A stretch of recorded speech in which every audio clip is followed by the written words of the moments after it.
Welcome to the Memories of a Moonbird podcast, exploring life one story at a time.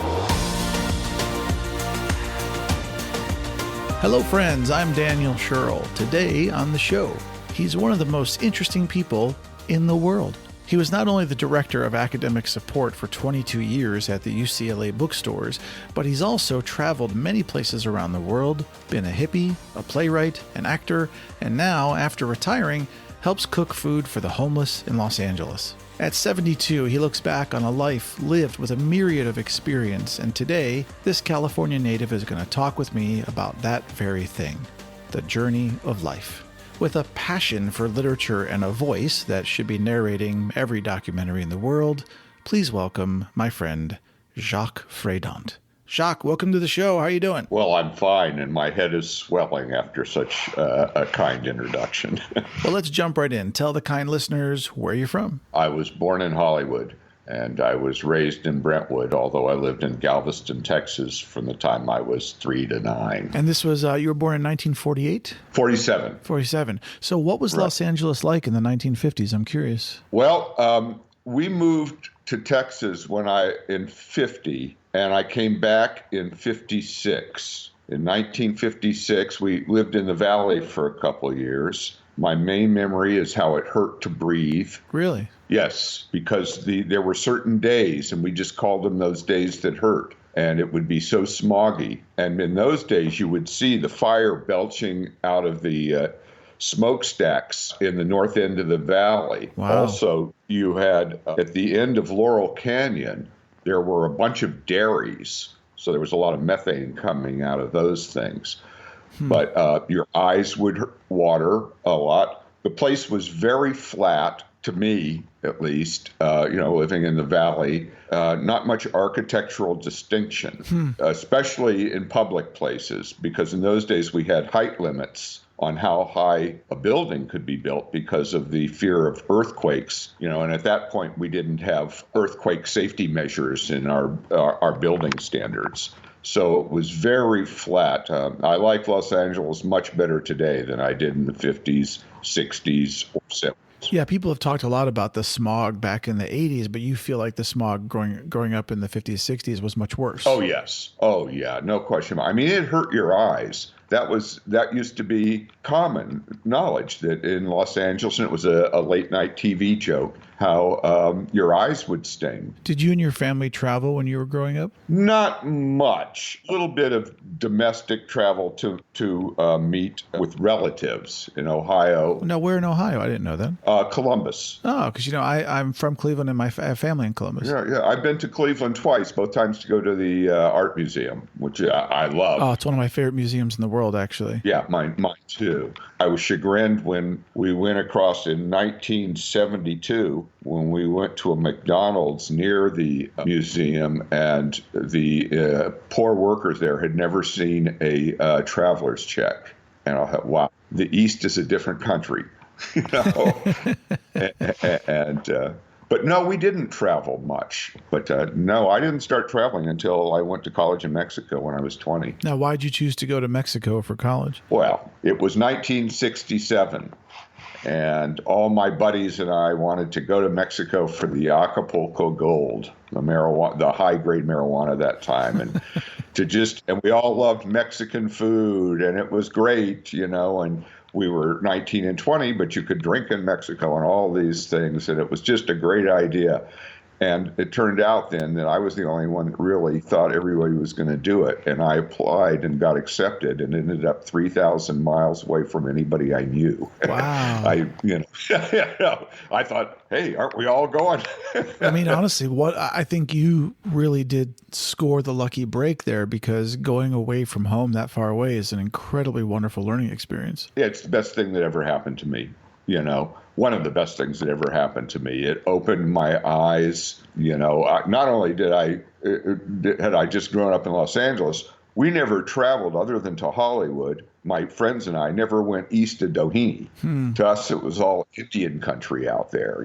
We had no idea. So even going east of the 405 was always kind of I was always on guard when I was east of because of other teenagers and stuff like that, because I knew I was outside of my area. Well, Jacques, I know you are extremely passionate about literature. When did that start in your life? I was not allowed as a child to read comic books, and all the other kids could. And then my mother found Classic Illustrated. They were comic books, and they're very wide in the 50s in particular, and probably even before, 40s and 50s, that were comic books of the great literature. You know, my favorites were Cyrano de Bergerac, which I just loved beyond reason. And then I saw the movie and loved it even more. And that's pretty much how I taught myself to read, Wow. was reading the classics. And so I was never a good student, but when I was in high school, we took a test on what you would like to do versus what you're really good at. Yeah. And I had this over 90% literature, which surprised me. Well, no, I know you said you weren't allowed to read comic books growing up, or did you ever find an affinity for comic books when you got older, or no? I tried to cultivate a liking for them in my early teens, and it just never worked with me. But then things really turned when I went to Santa Monica College, and the first thing that happened is I read Crime and Punishment. And I said, I just want to do this the rest of my life. That's all I want to do, is just bury myself in things like that. It just went on.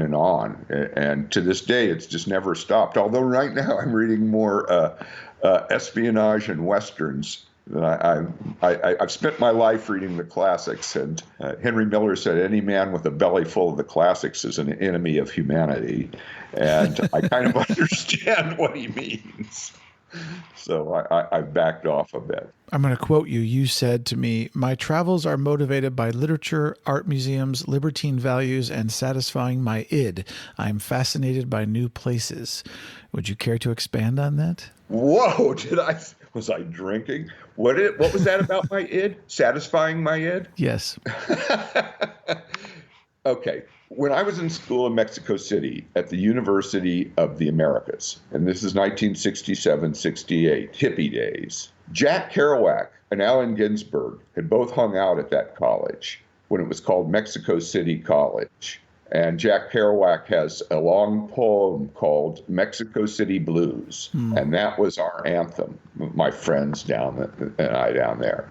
And we wanted to go on the road. But very much like Kerouac, we weren't going on the road to, it was a very libertine approach. We didn't drink back then, being hippies. We just smoked marijuana and took LSD. Well, and for those who don't know, libertine values are basically an extreme form of hedonism, essentially, which is the pursuit of pleasure and self-indulgence. So, are you saying that your values were about the journey of just trying to find the best of everything as far as pleasure goes? No, I do not. I see libertinism and hedonism as something else. A hedonist enjoys just finding, whatever makes them happy. A libertine is not fettered by any conventional values. Now, I'm going down the wrong road. I might be splitting hairs then, but I never felt like an hedonist. I've never been comfortable with that term. To me, there's a little bit more of, there's almost a class difference, I would say. But I know I'm not being really clear here, and it might be because I'm splitting hairs to make myself feel better. According to the dictionary, a libertine is a person who behaves without moral principles or a sense of responsibility, especially in sexual manners. A person who rejects accepted opinions in matters of religion, or a free thinker. I'd accept that one. That's more comfortable to me. That's because thought is part of it. Philosophy is part. I don't think there's a philosophy to necessarily a philosophy to the decadence of hedonism. One of the areas in literature that I was interested in was the 1890s, the decadent and aesthetic poets of that era. It's a very bad period of literature, but I was interested in it because nobody else was. And so you have Oscar Wilde is the preeminent example of that era. And Aubrey Beardsley, of course, was the painter of that era. And so that's the kind of hedonism. But again, I think I might be just cutting hairs here. So what kind of led to the decisions Not that there was a conscious thought of like, well, I'm going to go become a hippie, because I think real hippies don't decide to become hippies. They just are, Right. By their natural state of being. But what kind of led you down that road, and what led you to live in Greece? And I'd love to hear a little bit about that part of the story. Okay, well, what led me to be a hippie is, I had all my friends from the time I was 16, my closest friends all smoked marijuana, and we'd get together every Friday night and listen to the Beatles. But I didn't. I didn't start smoking until I was 20. So for 4 years, week after week, I'd be the kind of square guy in the group. Also, I always wore white shirts and sports jackets, and that kind of made me stand out, I guess.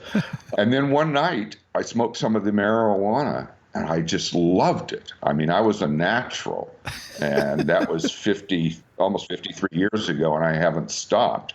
And the music, we were all led by, we thought these guys were philosophers. We looked at the Beatles as philosophers. That all led, and there was just a wave, that just swept. I got caught up in the times, I think. Do you feel like today you still identify with counterculture?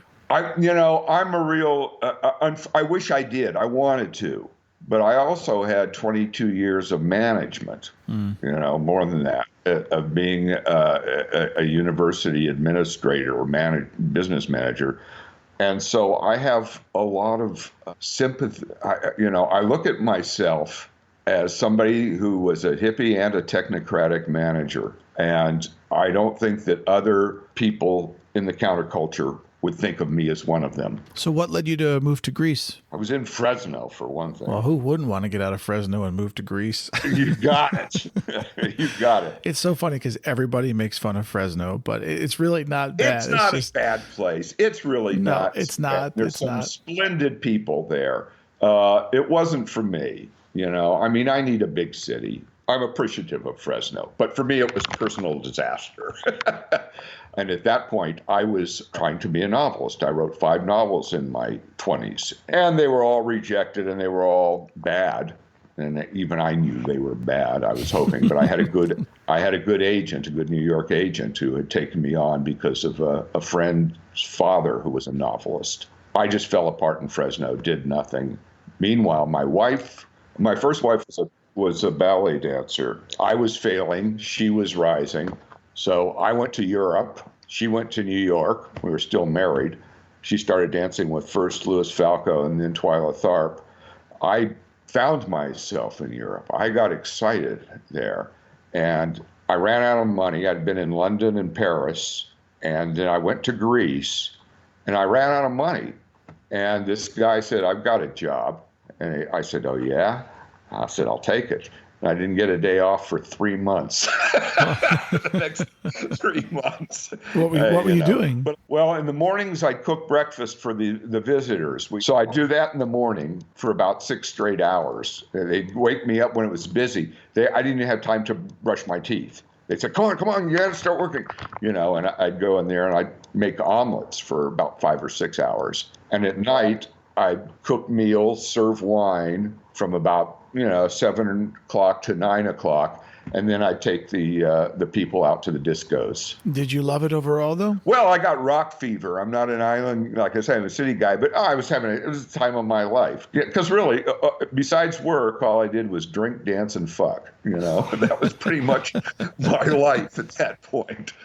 We exhausted by the end, though, of the summer, you get really exhausted. You get sick of the tourists. You don't even want to, hook up with them anymore because you're just tired of them all. I know that the fantasy of that kind of lifestyle can sound really exciting, but do you think that it can be maintained in the long term, or is that generally just a short-term kind of thing? Short term. I've been married for 38 years now. So, and the truth is, and I was with my first wife for 7 years. So for 45 years of my life, I've been, take 20 years of adolescence and childhood, add those on. So there were really only 8 years in my life that I was single. Do you think that as people get older, they naturally want to have companionship and that one person to grow old with and share it all with? I don't know. It's that the way it is with Carol and I, with my wife and I, it just seems like the only way things could be. We've never had to make great efforts. We're both so easygoing that, our relationship It just happened, and it's just the only way I can conceive of life.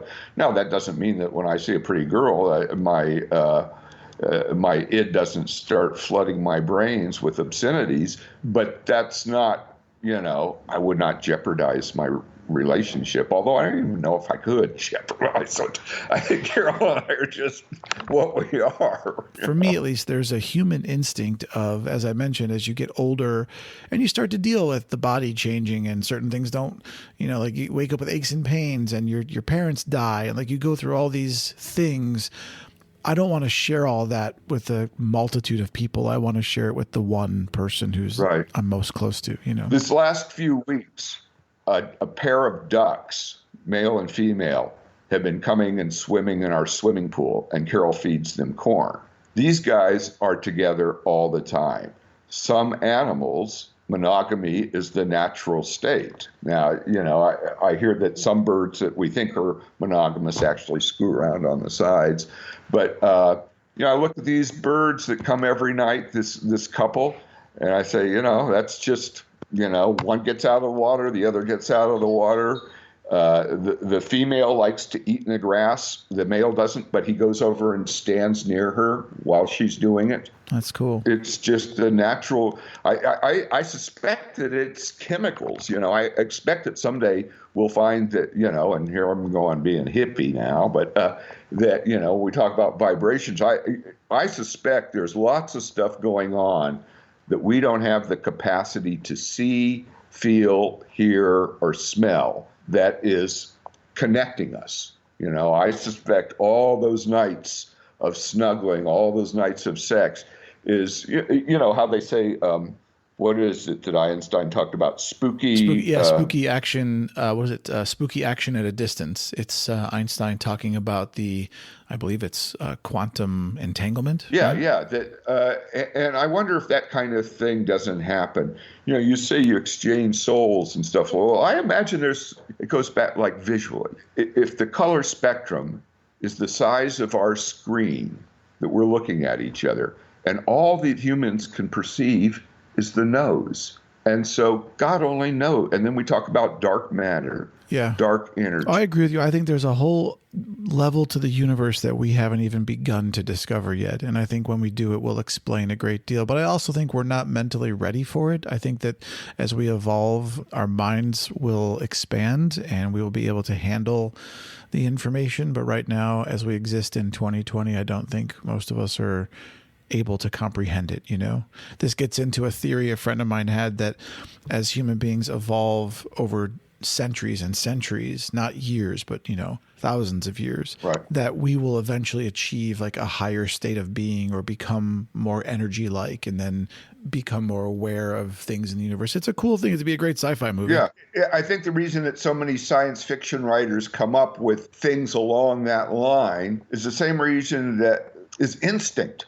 I think there is a sixth sense, a spiritual sense. When you get to like religion, why has every society had religion? Mm-hmm. I don't know about the explanations that any of these religions attach to the feeling, but I believe that there is a spiritual sense that is no less real than the sense of smell, touch, sound.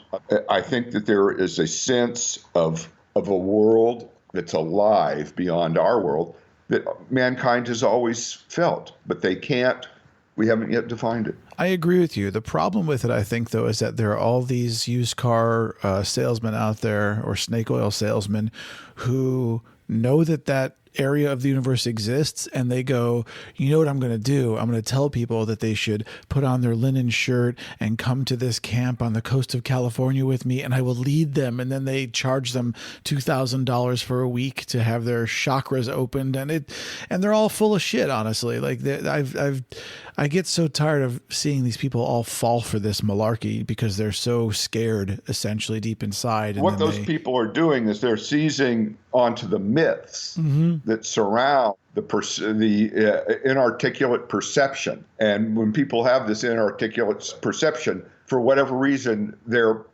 driven to want to articulate it. I was looking at the preface to Hegel's Phenomenology of the Spirit the other day. And one of the first things he says is, it's ridiculous to have a preface to a philosophical work. You say it, and that's it, Yeah. And the preface can only detract for it. I feel that applies to the mythologies that we invent to surround the inarticulate feelings that accompany spiritual life. What do you think are the biggest differences in life between growing up in the 1950s and 60s and life today? I think that, people will ridicule me for this, but I think that in a lot of ways, for a lot of us, life has gotten better. In the 50s and 60s, remember, black people were second-class citizens or worse. Mm-hmm. It was okay to go beat up homosexuals, and it was okay. The police would beat up homosexuals. You had everybody smoking cigarettes and dying early. The just profound ignorance back then. And at that point, prior to the 60s, American history was taught as a heroic event. And that is nonsense. I'm not saying America is any worse than any other place. And I look at the films, the films before 54, before color became a big deal, seemed to me so much better because they were focused on story and character. Once you had the panorama of CinemaScope and Technicolor, things became shallower. And so I feel that the 50s were a very false era. And the 60s were the revolution against that. And then I see the 70s as the decadence of the 60s, as the form. Again, it just ended up form and not essence. What about the 80s? 80s, I like the 80s, which is weird for somebody of my, because people believed in something again, even if it was money. At least the 70s were so cynical. Go back to the sexual thing. In the 60s, everybody wanted to fall in love. In the 70s, that wasn't it at all. It was almost competitive. And then at the end of this, there were even magazine articles at the end of the 70s about the war of the sexes. Mm-hmm. A lot of people forget that. But after the extreme promiscuousness of the 70s, of the disco era, etc., there was a war of the sexes because romance had fallen out of sex.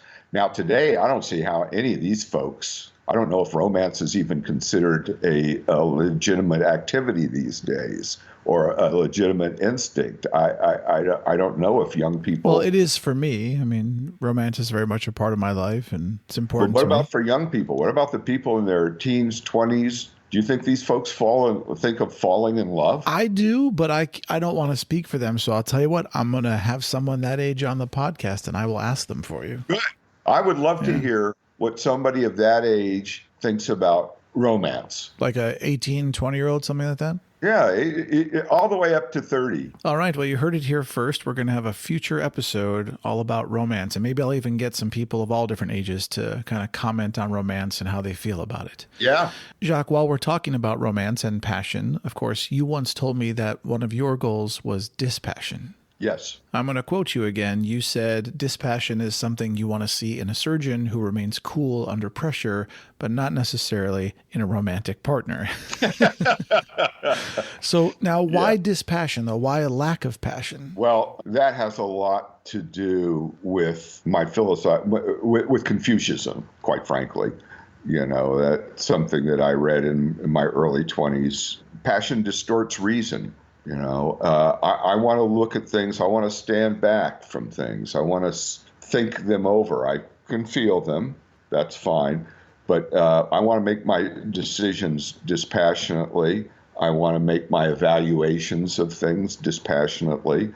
I don't want to be in an emotional flurry when I make any decision. But does this prevent you from enjoying certain things? Like if you bite into a steak that's just glorious, right? And you're sitting there eating it, can you allow yourself to feel like, oh my God, this is so juicy and it's melting in my mouth and it's just fantastic? Or are you like, this steak is good, but I'm not allowed to be passionate about it? No, I just am not. I go, wow, this is a really good steak. I could eat this all the time. I don't have to make efforts. I mean, I've been living this life this way for a long time. Now, it took me a long time to realize that dispassion was really what I was looking for. Yeah, passion is jumping in with both feet. And that's just not, it's also temperament. Yeah. You know, I think a lot of it is temperament. One of my problems is I always had a romantic life and a classical temperament. So it wasn't always as comfortable as I wanted it to be. You know, it was, I go, yeah, but that's not really what I want. I love. Okay, it sounds like I'm being passionate. Haydn symphonies. To me, that's my favorite music. And the beauty of them is the sublime restraint, not gushing into things, just looking and saying, no, this is beauty. Dot, dot, dot. Do you cry? I haven't cried since I was 32, 33. I mean, for one thing, what the hell do I have to cry about? I'm a lucky guy, If I think I'm grateful every day, every single day. What about like when someone dies or whatever? You haven't cried in those occasions? One of my best friends from childhood died, and we had a ceremony for him up on his 64-acre ranch in Malibu. And I did muster one tear. That was about all I could. That's all I did. And I did as a child. I cried a lot. And even in my 20s, I would cry. But no. Well, maybe you cried so much growing up that now your heart is like, nope, I'm done. I don't want to cry anymore. I have thought that a lot, that you can only cry so much. Now, are you and Carol romantic, or do you not believe in romance either? Oh, yeah. I mean, we never go a day without embracing several times. Every time we kiss, we walk by each other in the house, we throw air kisses. We've been doing this for 38 years. Well, I think that's really nice. I'm curious about how dispassion affects your political views. When you see something, for instance, like on Facebook, and someone's foaming at the mouth and spouting off about their political, views, but they're going crazy and saying all this crazy stuff. How does it make you feel when you're just sitting there, dispassionately trying to approach the situation, hopefully logically? Snooty. I look at Jesus, why don't they just keep their mouths shut? And I have very strong, when I get up in the morning, I spend the first 2 hours of my day, I meditate and eat breakfast, and I read newspapers for 2 hours. And so I'm a very political person. I always have been. I dropped out of college as a political statement. I was very active against the war in multiple states, the Vietnamese War. I'm dating myself, the war. But I look at it, first of all, I say, I've been wrong too often to hazard a guess. I dare not speak because I've been wrong so often, even though I have very strong views on what should be done about many issues. But I don't share them socially. Well, and you did mention at some point that you felt people should vote for the best public policy, not personal gain, which I do think is a really good way to look at politics, to look at any situation and say, okay, I get that you might want this policy to go through for your own self, but what is actually best for the people? Right. Now, I have the luxury, because of financial independence, of doing that. And if I was a poor person, poor people can, other than injuring other folks, anything poor people can do to help themselves survive, I'm for. So if I'm a poor person, and there's a great Republican running and a stupid Democrat, I would vote for the Democrat because they help poor people and Republicans don't. Again, when I say that, I don't vote for my own interests. I'm not saying this is the way other people should live, because I don't recommend anybody try to live the life I've lived, because it's going to lead to a disaster, more times than not. But that's a dispassionate way of approaching it. I don't look at the politics. God, I want this. I look at politics at the thing. I go, okay, well, that'll work in this country. That's the best step forward. This relieves the suffering of the poor the most, which is the ultimate objective, is to relieve the suffering of the poor. The actor Brian Cox was interviewed on a podcast recently, and I was listening to him, and he said that Americans don't understand socialism at all because they don't know what it's like to really be poor. Most Americans don't. Yeah. And Europeans have a much greater understanding of poverty than Americans do. And I actually have to agree with him. I think there are poor people here, certainly, that would understand and have been through it, but the average American doesn't scratch the surface of poverty the way people like he are. You should listen to his podcast. I'll send it to you. It's really great. Absolutely. I agree with that 100%. And see, that's going back to what we were talking about in the 50s. See, they were even more estranged from poverty and what suffering went on, especially when you get to the third world. I mean, if you've traveled, little kids at train stations who live their life just lying on the filthy cement and asking for money, all these things that you see. I remember coming out of Acapulco one morning on a bus. It was really early in 5, 6 o'clock.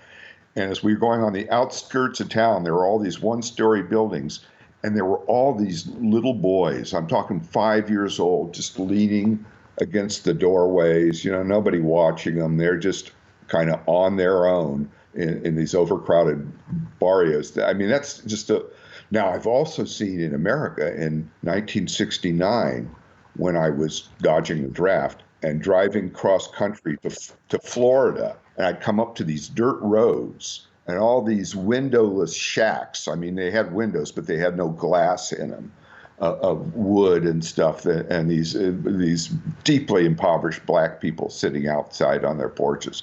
I mean, it was here in America, and nobody looked at it. My question, though, is, do you see at 72, looking back over the world and all the things that have happened and the wonderful life you've lived, do you see any solutions? Oh, yeah. Solutions are all over the place, for a lot of things. Yeah. How do we solve poverty?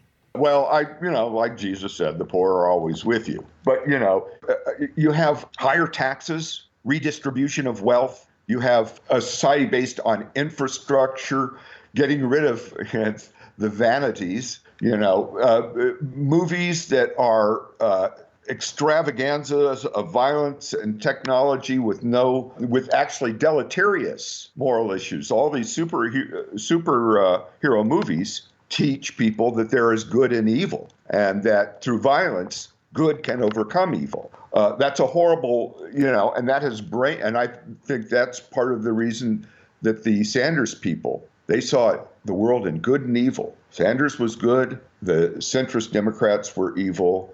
The Republicans are evil. They see it, they made Bernie Sanders into essentially a superhero, a cute little superhero. And so those movies I think they're deleterious to society.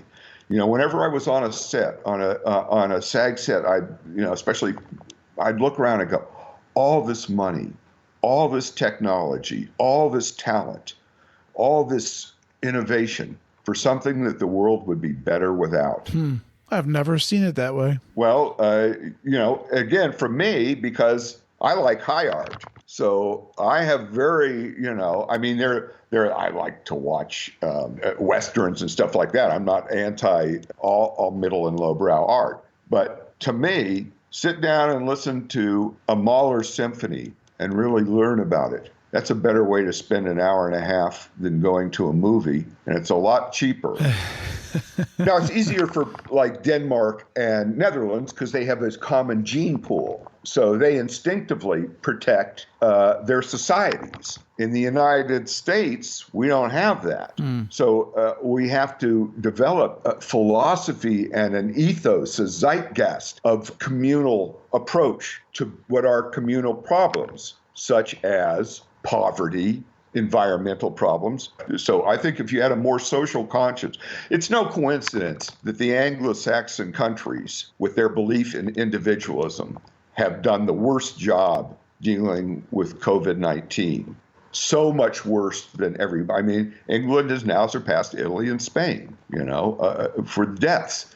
It's this Anglo-Saxon belief in individualism and, the individual right. I'm all for individual rights, but that can't be a religion. And it's individualism and capitalism, and the myth of the American hero has been made into a religion. And if you wipe that bullshit out, we could have a lot more success in curing our social ills. Well, Jacques, speaking of people that are impoverished or struggling, you work with the homeless people in Los Angeles now, and you are a cook for them. I'd love you to tell people about what you're doing and why you're doing it. Well, I would love to, because right now, that's what I do. And so you're working with the Hollywood Food Coalition? Yes. What we do for 33 years, we've been feeding the homeless 7 nights a week 52 weeks a year. And right now, usually we'd feed between 150 and maybe as high as 250, but now it's over 300 people a night. We get donations of food from the studios, from restaurants, all of which are closed down right now. So we are Well, I was going to say, so how has COVID affected your ability to feed everybody? Oh, we feed everybody. That's the main thing. We feed everybody every night. They get a protein, a vegetable, and a starch, and dessert, and salad every night. We now have to do takeout. One of the things I'm very proud of is we were always a place that beggars can be choosers, because we'd always let them, do you want this? You want this? Want a little both? Whatever you want, Now, because we have to do takeout, we have to pre-package things. And so people don't get that choice that they used to get. They still get a couple of choices, but it's not the same thing. We're getting lots. Panda Express is giving us their food each night. They always have, because they can't recook. They have to cook a lot. They can't run out, but they can't resell it the next day. We used to get lots of steak from Lowry's prime rib. I mean, we were getting a big bag full of $40 slices of prime rib, and we chop it up because we have to chop everything up because we only issue plastic forks. There's no silverware involved because of we do have some dangerous things now and then. Well, let me actually ask you about that. There are all kinds of stereotypes about homeless people, and I'm curious, do you ever worry for your safety? What are homeless people really like? And what's not true about homeless stereotypes, in your opinion? Most of the main thing we get is gratitude. The other day, some guy said, I know I really appreciate what you people do. I know you don't have to do this, and you come here and do it every day anyway. And, that's the kind of thing you love. And then you get the guys that go, this food is shit. I come here every night and you got the same, and we don't have the same lousy thing, or I can't eat this, Also, a lot of the homeless are vegetarians. Huh. That's one thing I think people. A lot of times it's because of like most people, religious or health, or a lot of them is because they just can't digest meat anymore because their diets are so bad. Sure, we get every once in a while. You get like I say, in the afternoon, you're dealing with all these 16-year-old girls in school uniforms who have volunteered to come and make the salad that night. And at night, you're dealing with a 35-year-old man with a knife, So you got to be real flexible in your behavior throughout the day. These people, nobody wants to be homeless. And people say, well, how many of them have psychological problems? And the answer is every single person that's homeless is suffering from either depression or anxiety, let alone bipolar diseases. But even the ones that don't have what we would classify as typical psychological problems do have high degrees of depression and anxiety. So when you see a homeless person, they're not feeling good inside. Nobody's doing this because they're lazy. Nobody's doing this because it's, maybe 1/1000% of people are panhandling just because they go, hey, look how much money. But there's no money in panhandling. It's a humiliating, terrible thing. I feel like people, at least in the United States of America, walk around believing that the space between the everyday person just living life 9 to 5 kind of thing and being homeless is a chasm. Yeah. And I think that COVID specifically has shown a lot of people that, hey, the divide between everyday people and homelessness is nowhere near as wide as you think it is. And any one of us at any given point, under the right circumstances or the wrong circumstances, could end up homeless. Yeah. So I'm just curious, what do you think? I think there is a psychological chasm between the two and the lives that they live. But the material, I think you're right. The material thing is that thing. I've been homeless a few times in my life. When I was my senior year in college, I went to San Francisco and I couldn't afford a place. I lived either on couches, floors, in hippie basements. I finally got enough to pay for, a hotel room that had no sheet and had a shower curtain on the window and a group bathroom. I lived in many of those in my 20s and 30s.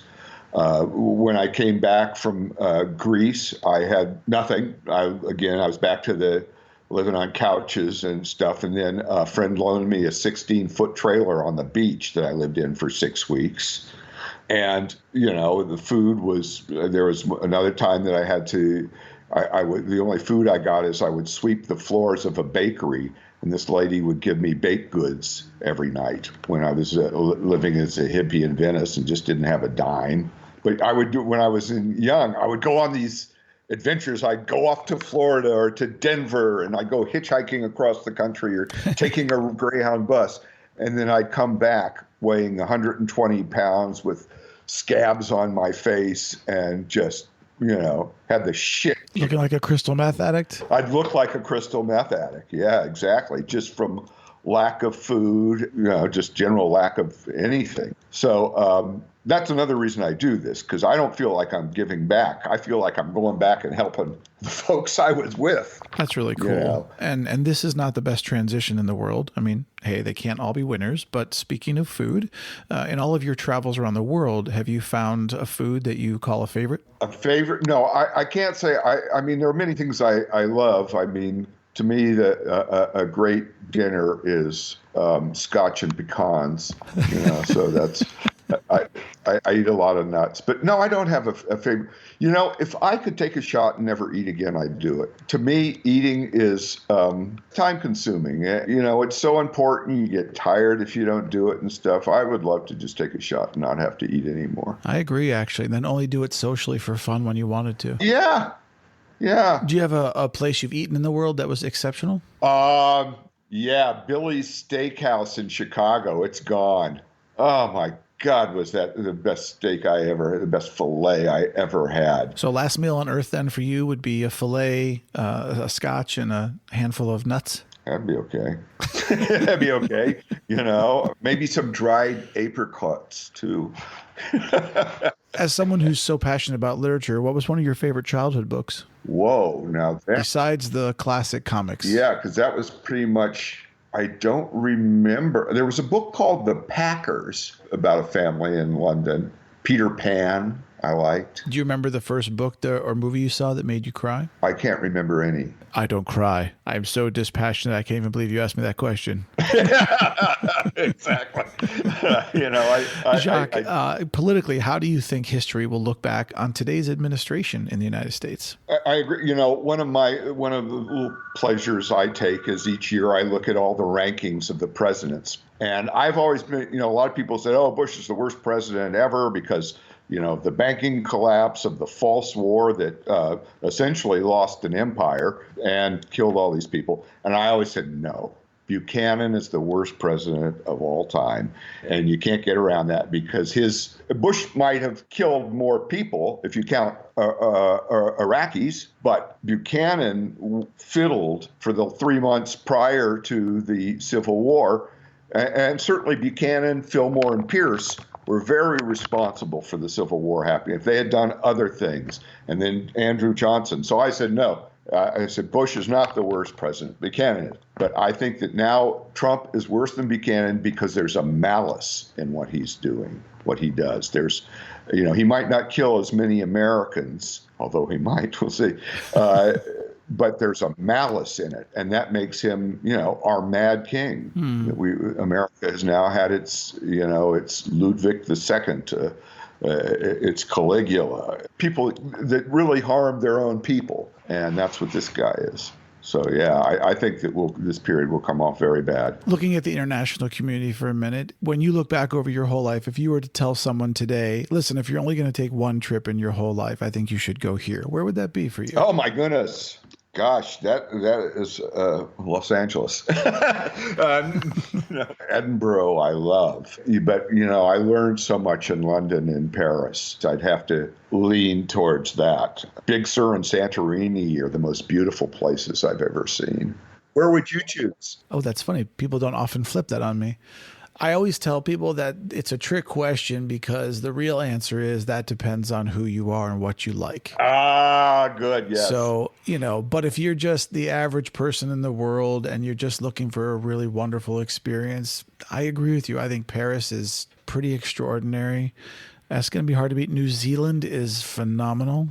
I've never been there. Yeah, it's phenomenal. It's beautiful. Is there somewhere that you haven't traveled yet that you'd still like to see in your life? Well, there are a lot of places, although I think my traveling days are over, but I've never been to Rome. I'm an armchair student of Roman history, so that is something I like.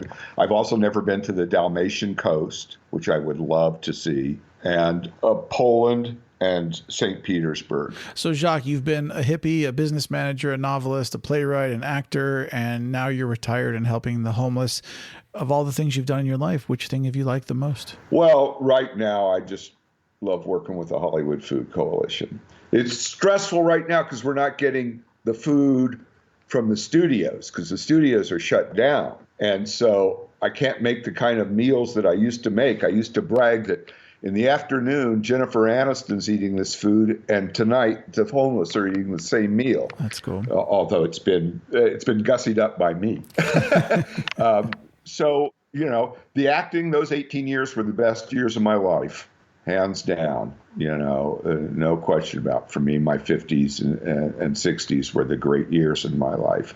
But I've been so satisfied. I've never worked with my hands before. I'm very clumsy with my hands and with my body in general. And cooking is kind of like working with your hands. Very much, yeah. And you're surrounded by people of goodwill. See, everybody you're working with, even the ones that are paid to be there are there because, we're all committed.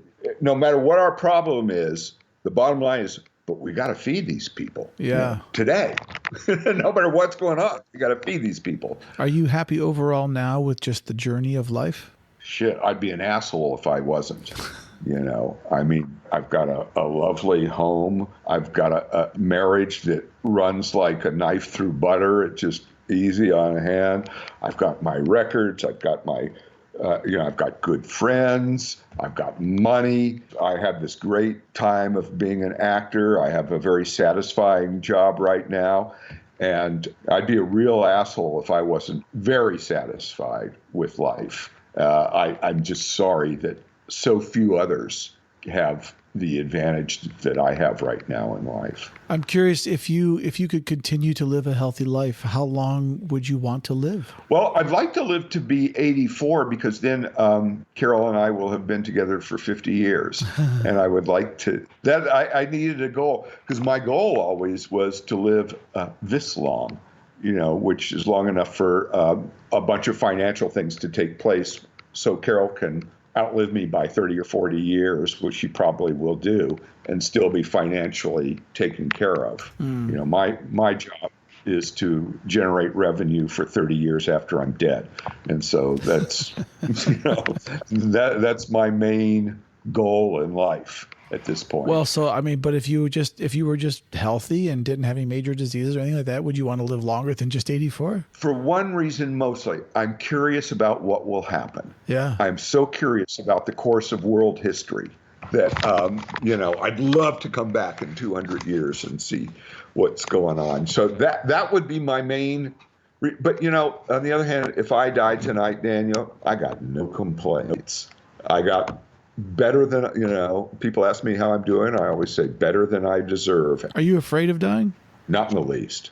I don't want to die on a respirator or I don't want to have a long agonizing, or what I'm really afraid of is a humiliating death.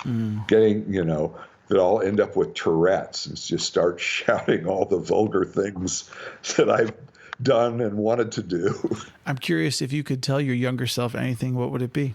Boy, I'd say don't pay so much attention to Henry Miller, Norman Mailer, Nabokov, Kerouac, and Ginsberg. I think that some of the things that I've done that I'm not proud of is because I was so seduced by decadent literature. I can't really regret the years that I was writing those novels, but wasn't getting anything else done in life.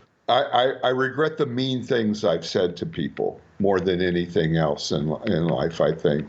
I would warn myself not to use my ability to speak as a weapon. Those are the things I would tell myself is don't be seduced by the decadence and be kinder. What do you think is the purpose of art? That's interesting. Boy, that is a very tough question for me. It's one that I've been struggling with. This is a diversion. But one of my first memories is walking down a street in Hartford, Connecticut by myself. I was 3 years old, and I saw a Studebaker. Do you know what a Studebaker is? Sure, the car, yeah. And I couldn't figure out whether it was beautiful or ugly. And so one of my first memories is of an aesthetic quandary. And I've gone through, art for art's sake, that there is no purpose. Art should not mean but be. I think it feeds the soul, I have to say, and I guess maybe that's, the entertain and delight. Isn't that what they used to say poetry should do, is entertain and delight? When I was young, what I had landed on, and I don't necessarily, was to articulate sublime sentiments and document the language, that was what poetry should do. But yeah, I think to articulate sublime sentiments in such a way that it stirs the soul, that's what I like to see from art. What does success in life look like to you? Robert Morley, the old British actor, said there's only one success, and that's living life on your own terms. Very good. What's your spirit animal? I think an egret. I don't know. I've never really thought about that. I like birds. Well, better an egret than a regret. Yeah, exactly. Well, Jacques, as you know, the last thing we do on the show is a little game I have called 299 Philosophical and Life Questions with Moonbird. I've collected 299 really good questions from friends, family, and the internet. You get to pick two random numbers, and I will ask you those questions. So, Sir Jacques Freydont, what are your two numbers? 8 and 32. 8 and 32. Any reason why?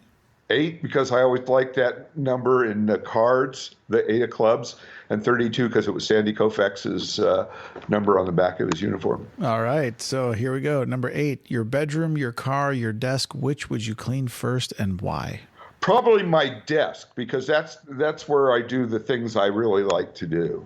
My desk is I've had the same desk since I was 28 years old, and my desk that's where I did all my writing and stuff like that. Sure. So my desk. Number 32, if you are in a bad mood, do you prefer to be left alone or have someone cheer you up? I'll be left alone. Why is that? Well, I crave, one of the reasons Carol and I get along so long is I crave solitude. I always have since I was a small child. My happiest times is sitting in my backyard by myself, and also I have a very ugly temper, and I don't like people to see it. It doesn't come up, it goes years without coming up. But when it does, it's embarrassing because it's so ugly. I think that's incredible that you admit that out loud, because a lot of people have bad tempers and they don't admit it. No. As a matter of fact, I didn't realize I was letting it go about 5 years ago, and I had some run-ins. And then I realized, because when I was a child, it was a big problem, especially with inanimate objects. If a cabinet didn't open, I'd start smashing it with my fist. And so I curbed it again. It's gone. It had been gone for so many years. That's one of the things that marijuana had helped, and then it came back, and I let it come back. And, what happens is I've used it as a weapon, as a tactic. I knew a guy in business. I've known people in business that do that, and I had done that in business. Now it's one of the things one of the things I would love is to never lose my temper again. That would be a success for me. Well, it's funny, earlier when I asked you if you could tell your younger self something, one of the things I would tell my younger self is I would find a way to communicate that the anger is not worth it. It's not worth it for the health, the blood pressure, the mental health, the physical drain, the wasted time. It's just not simply worth it. None of it. Yes. Well, on that happy note, that we've suppressed our bad behavior. That is a happy note. You know what? You're absolutely right. And I will take the win. So thank you very much. I appreciate it. And I really appreciate you zooming in today, Jacques. It's always so great to talk with you and so much fun. And I wish you and Carol just the very best. Okay, this was fun, Daniel. It always is. Have a great day, buddy. I'll talk to you soon. Okay, my friend. Friends and listeners, thank you as always. If you'd like to do your good deed for the day, tell a few friends about the show. And if they like it, tell them to head over to patreon.com/Moonbird to show their support. And as always, if you'd like more Moonbird in your life, and hey, who wouldn't? Head on over to memoriesofamoonbird.com or visit me on social media at Memories of a Moonbird. Stay safe.